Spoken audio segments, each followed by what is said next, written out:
সবাইকে শ্রদ্ধা ভক্তি ভালোবাসা জানিয়ে আবার একটা ছোট্ট অঙ্ক আমি দেখিয়ে দিচ্ছি। দেখো, ভ্যানিশিং মেথড আমরা শিখেছি, যেহেতু ফ্যাক্টরাইজেশন দেখাচ্ছি।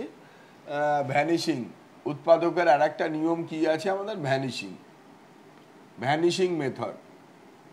এই ভ্যানিশিং মেথডের এটা একটা টিপিক্যাল অঙ্ক। এই টিপিক্যাল অঙ্কগুলো পরীক্ষায় দেয় সাধারণত, কারণ এই অঙ্ক করতে গেলে পরে আমরাও দেখতাম, আমরাও যখন স্টুডেন্ট ছিলাম এই অঙ্ক করতে আমরা পারতাম না। ফর্মুলায় চেষ্টা করা, ভ্যানিশিং চেষ্টা করা, বহুক্ষণ ধরে চেষ্টা করছি। কারণ ভ্যানিশিংয়ের নিয়ম আমরা যেমন শিখেছিলাম যে বীজের মান 1 ধরবো 0 আসে কিনা, 2 ধরবো 0 আসে কিনা, 3 ধরবো 0 আসে কিনা, তাহলে x = 3 হলে x - 3 = 0, x - 3 এই উৎপাদক একটা কি হবে, উৎপাদক হবে। কিন্তু এই যে টিপিক্যাল অঙ্কগুলো, এই টিপিক্যাল অঙ্কের ক্ষেত্রে কিন্তু দেখতে পারবো যে 1 2 3 করে আমরা এই বীজের সমীকরণের মান 0 আনতে পারছি না। তখন আমরা কি করব, বহু চেষ্টা করে করে দেখা গেল, যেহেতু আমরা কি শেখাতাম, আমরা শেখাতাম যে যখন x⁻3, x⁻2, x⁻1, x⁻0 মানে সংখ্যা, এই যে যখন আমরা ঘাতের এরকম সজ্জাক্রম থাকবে এবং ঘন থেকে শুরু হবে, সেগুলোকে আমরা ভ্যানিশিং মেথডে করব, ভ্যানিশিংয়ের নিয়মে অঙ্কগুলো করব। এইবারে দেখো, এইখানেও ঠিক তাই আছে, x⁻3, x⁻2, x⁻1, x⁻0 মানে 5, 0 x⁻0 মানে 1 তো সবাই জানো তোমরা। কিন্তু এইখানে গিয়ে আমরা ঠেকে যাচ্ছি। তাহলে প্রথমে ধরলাম x = 1 হলো না, x = 2 হলো না, x = 3 হলো না। এইখানেই বুদ্ধির বিষয় এসে দাঁড়ালো। তাহলে কিভাবে হতে পারে, যখনই দেখবে এরকম রয়েছে 1 থেকে 3-এর মধ্যে আসছে না, 4-এ আর যাওয়ার দরকার নেই, তার মানে ধরে নেবা এটা এটা ভগ্নাংশে আসবে। এবং এই ভগ্নাংশে আসার অঙ্ক খুব কমই থাকে, অল্প কিছু অঙ্ক থাকে, এবং সেটা একটা মানে ভেরি ভেরি ইম্পর্টেন্ট অঙ্ক, এবং পরীক্ষায় আসেই, তোমরাও দেখবা। কারণ এইটা তখন যারা খুব ভালো ছেলে মেয়ে তারাই একমাত্র পারে, বাকিদের ক্ষেত্রে তাদের মাথায় তখন হয়তো আসে না যে এটা ভগ্নাংশে আসতে পারে। এই জায়গাটা মাথায় রাখবে, অনেক সময় ফর্মুলাতেও চলে আসতে পারে। তাহলে এই অঙ্কটার ক্ষেত্রে ঠিক একই ব্যাপার হচ্ছে। এখানে দেখো, যদি তুমি x = -1/2 ধরো, তখন তাহলে তোমাকে যখনই 1 থেকে 3-এর মধ্যে যখন আসবে না, 4-এ আর যাবে না। এটা ট্রিক্স। অঙ্ক করতে গেলে practice makes a man perfect. বারবার প্র্যাকটিস করতে করতে আমরা তো অঙ্ক দেখলেই হঠাৎ বুঝে যাবো যে না, এটা তোমার 1 2 3 অবধি যে সময় নষ্ট করার সময় নেই, 3 অবধি তোমাকে যেতেই হবে, তুমি যেহেতু শিক্ষানবিশ এবং করছো। এখানে দেখো x = -1/2 ধরলে মান বসালে এটার মান 0 হয়ে যাচ্ছে।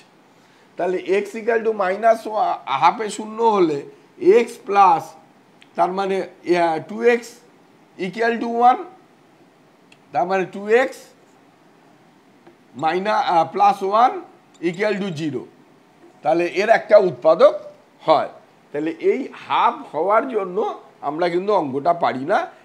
এটাই মূল বিষয় বলা। এরপরে বাকিটা সব একই নিয়মে। তাও দেখো আমি অঙ্কটা করে দিচ্ছি।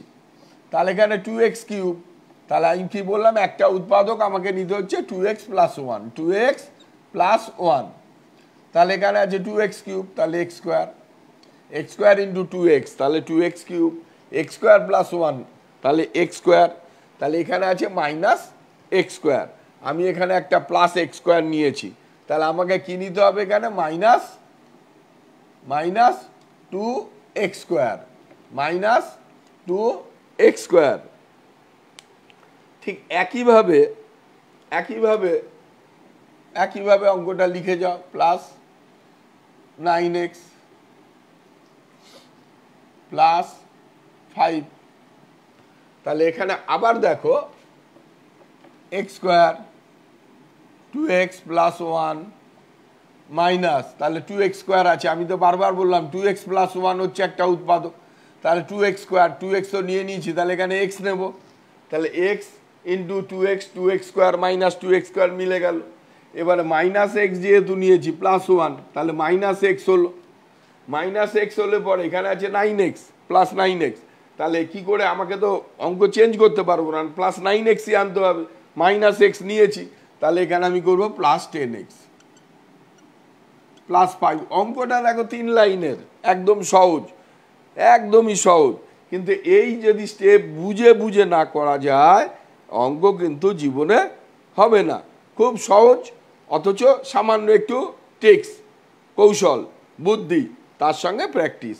তাহলে কি হয়ে গেল, x square 2x plus 1 minus x 2x plus 1, এখান দিয়ে প্লাস কি করবে, 5 কমন নেবে, তাহলে 2x প্লাস 1। তাহলে আমার 2x plus 1 2x plus 1 2x plus 1 চলে এলো। আমি কি করব, 2x প্লাস 1 কমন নেব, তাহলে কি পড়ে থাকবে, x square minus x plus 5। এই উৎপাদক বিশ্লেষণ মানে প্রত্যেকটা ছাত্রছাত্রী মাধ্যমিক লেভেলের 9 10 8 7 থেকেই, উৎপাদক তো 7 থেকেই শুরু হয়, ভ্যানিসিং 7 না 8 থেকে, প্রত্যেককে বলবো ভ্যানিসিংয়ের এই যে টিপিক্যাল মেথডটা, অর্থাৎ ভগ্নাংশে আসবে, পূর্ণ সংখ্যায় আসবে না। যে 2 4 5টাই অঙ্ক এরকম থাকে, পুরো 10 বছরের মাধ্যমিকের প্রশ্নপত্র যদি ঘেটে ফেলো, বা টেস্ট পেপার ঘেটে ফেলো, বা বই ঘেটে ফেলো, বড়জোর এরকম হাফ দিয়ে আসে, গোটা 10টা তো বেশি বলে ফেললাম, 5 7টার বেশি অঙ্ক আসবে না। ওই 5 7টা অঙ্ক যদি দেখে রাখো, একদম কনফার্ম একটা তুমি ফ্যাক্টর বা উৎপাদক বিশ্লেষণ কমন পাচ্ছ এবং তুমি করে নিতে পারছো খুব সহজভাবেই। বারবার আবার বললাম, এইরকম যদি অঙ্ক থাকে, যদি দেখো x = 1 2 3 আর যাবে না, ওখানে স্টপ, তার মানে ওটা ধরে নেবা যে ওটা ভগ্নাংশে আসছে, অর্থাৎ তুমি হাফে চলে আসো। প্লাস হাফ দিয়ে দেখো, মাইনাস হাফ দিয়ে দেখো, দেখো মিলে যাচ্ছে, মাইনাস হাফে শূন্য হয়ে যাচ্ছে, এবং তখন তোমার এই 3 4 লাইনের স্টেপ এইভাবে আস্তে আস্তে ধীরে ধীরে এই স্টেপটা দেখে এইভাবে অঙ্কটা তোমাকে করে নিতে হবে। অঙ্ক নিয়ে জীবনবিজ্ঞান, পদার্থবিজ্ঞান এগুলো নিয়ে হয়তো বেশি বলা হচ্ছে না, চেষ্টা করব সেগুলো নিয়েও আলোচনা করার। যে কোনো বিজ্ঞান সংক্রান্ত সমস্যার জন্য কোনো রকম কোনো দ্বিধাদ্বন্দ্ব অসুবিধার বিষয় নেই। ফ্রি সময় থাকলে যে কোনো সমস্যার সমাধান জিজ্ঞাসা করলে আমরা চেষ্টা করব সহায়তা দেওয়ার জন্য। ধন্যবাদ, সবাই ভালো থাকবে, ভালো করে পড়াশোনা শিখে, শিক্ষা হ্যাজ নো মানে এডুকেশন হ্যাজ নো এন্ড, শিক্ষার শেষ নেই। তো সবার কাছ দিয়েই সবাই শেখে, গিভ অ্যান্ড টেক, শিক্ষার শেষ নেই। শিক্ষা যাবৎ বাজো তাবৎ শেখো, যতদিন বাজবো ততদিন আমরা শিখে যাব, এবং যত শিখবে সেটা কোনো দিন কারো কাছ দিয়ে কেউ কেড়ে নিতে পারবে না, ওটা আরও বাড়তেই থাকবে, এবং যত ওটা দেবে তত ওটার পরিমাণ বাড়তে থাকবে। ধন্যবাদ সবাইকে, ভালো থাকবে, শুভরাত্রি।